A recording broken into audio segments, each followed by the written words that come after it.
When Australians think about the Western Front, it is the experiences of the infantry that often capture their imagination. The desperate conditions in the trenches and the sea of mud which stood out in the memories of so many of those who served. The deafening artillery barrages. The increasing role of tanks in action. The utter destruction of industrial warfare. Perhaps lesser known are the stories of those who served in the air and the many ground crew who supported them. 3 Australian Flying Corps squadrons were engaged on the Western Front in 1918. The numbers 2, 3 and 4 squadrons. Number 4 Squadron was established in 1916 and embarked from Melbourne for further training in the United Kingdom before arriving in France in December 1917, beginning operations the following month. The squadron undertook a range of duties, including ground attack, offensive patrols, and escort duties for bombing and reconnaissance missions. Life for pilots of the AFC squadrons could be precarious. Non-flying days offered opportunities to relax or socialise in relatively comfortable circumstances, but in the air, danger was ever present. Any number of threats could and did bring down aircraft. Among them were dogfights with the enemy, poor weather, fire from the ground, and even mid-air collisions with other squadron aircraft. Number 4 Squadron pilot Henri wrote of the trepidation that accompanied a novice pilot in the air. "I do not care who the man is or how stout of heart. His early days of flying over enemy country are characterised by fear." With experience, some of their fear gave way to skill and strategy. Height was the key advantage in any aerial dogfight. A higher altitude gave the pilot the chance to decide whether to engage the enemy or escape if circumstances were not favourable. And if he did engage, height offered an advantage in the fight.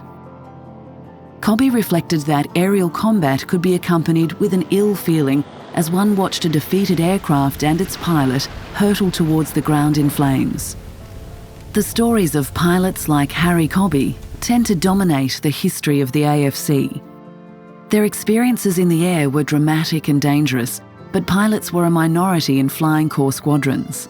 The majority of personnel were ground crew who kept the pilots in the air and managed complex logistics and transport, which allowed the squadron to move on short notice. Riggers, fitters and armourers all felt a keen sense of responsibility for their aircraft and for the pilots who flew them. Their lives were literally in the hands of these skilled tradesmen. A lapse in concentration or errors in work down on the ground could prove just as fatal to a pilot as any mistake made in the air. For all who served, the loss of pilots on operations or in accidents was deeply felt. From January to November 1918, Number 4 Squadron accumulated close to 9,000 flying hours and claimed almost 300 enemy aircraft destroyed. Throughout its time on the Western Front, the squadron supported Allied ground forces through both the Allied retreat during the German Spring Offensive in March and April, and the Allied offensive, which was launched in August 1918. After the armistice, the squadron moved to Germany as part of the British Army of Occupation. The prospect of a safe return home was on the horizon, but for countless civilians in Europe, home had been destroyed and many family members had been killed or displaced. So it was for the family of a young French boy named Henri Eron, whose parents were killed in the war when he was only about 7 years old. For years, he wandered through France, surviving by attaching himself to various British units. At one stage, he was wounded above the knee by shrapnel and admitted to a casualty clearing station. By the end of 1918, Henri was with the Royal Air Force, which was flying in Bickendorf, Germany. On Christmas Day, he wandered into the Number 4 Squadron's AFC Christmas banquet. The Australians shared their meal with the young orphan, and he captured their hearts. Henri became their unofficial mascot. Members of the squadron gathered some money and had a child-sized AIF uniform made for the boy they called Henri. Over the initial weeks he spent with the squadron, Henri grew close to a mechanic named Tim Tovell, who took the boy in his charge. When it was time to return home, Tim and other members of the squadron came up with a plan to get Henri back to Australia, First, they smuggled him onto the ship crossing the English Channel in an oat sack. Henri lay in the sack on the wharf, completely still, for hours before they boarded and made it safely to England. When they boarded the ship to Australia, Henri was hidden in a basket filled with sporting goods. He was discovered after they left port, but some persuasive negotiation with the captain secured his passage, and permission was sought and granted for him to disembark in Queensland with Tim. Henri went home with Tim and became part of the Tovell family. They affectionately called him Digger. After spending a number of years with the Tovells in Queensland, Henri moved to Melbourne and eventually gained a coveted civilian apprenticeship with the RAAF as a fitter and turner in Point Cook, where No. 4 Squadron had been established. While in Victoria, Henri missed his home with the Tovells in Brisbane.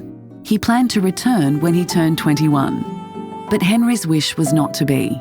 One night in May 1928, he rode a motorbike into the city, and on his journey back to Point Cook, a little before midnight, he collided with a taxi cab and died in the hospital early the next morning. He was 21 years old when he died.